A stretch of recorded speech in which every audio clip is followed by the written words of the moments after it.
RTC sweepers CIT union తరఫున ఈ రోజు మేము ఇక్కడ నిరసన తెలియజేస్తున్నాము. ప్రధానంగా కరోనా సమయంలోన ఆర్టీసీ బస్టాండ్ లో పనిచేస్తున్నటువంటి స్వీపర్స్ ని దాదాపు 15 మందిని తొలగించారు.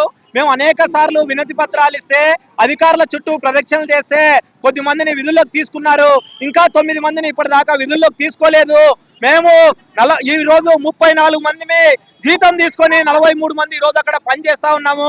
తొలగించిన 9 మంది ఎవరు ఇంటికి పోయి పస్తులు ఉండాలో అర్థం కానటువంటి పరిస్థితి మాకు ఏర్పడింది.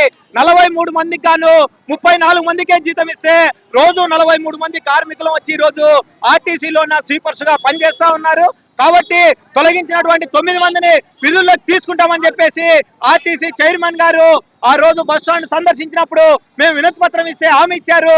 జిల్లా కలెక్టర్ గారు కూడా గతంలో ఆర్టీసీ మేము ఆర్ఎం గారికి చెప్పి విధుల్లోకి తీసుకునేలాగా హామీ ఇచ్చారు. మరి ఇప్పటిదాకా మాత్రం ఎవరు మమ్మల్ని విధుల్లోకి తీసుకోలేదు. కాబట్టి ఈ రోజే త్వరలోనే మళ్ళీ ఎంపీ గారు కూడా వచ్చి ఆర్టీసీ పరిశీలిస్తా ఉంటున్నారు. ఈ రోజేమో ఉన్నటువంటి కార్మికులు చాలక భారీగా ఉచిత బస్సు వల్ల పెద్ద ఎత్తున ప్రజలందరూ కూడా బస్ స్టాండ్కి వస్తున్నారు. చాలా ఇబ్బందిగా ఉంది.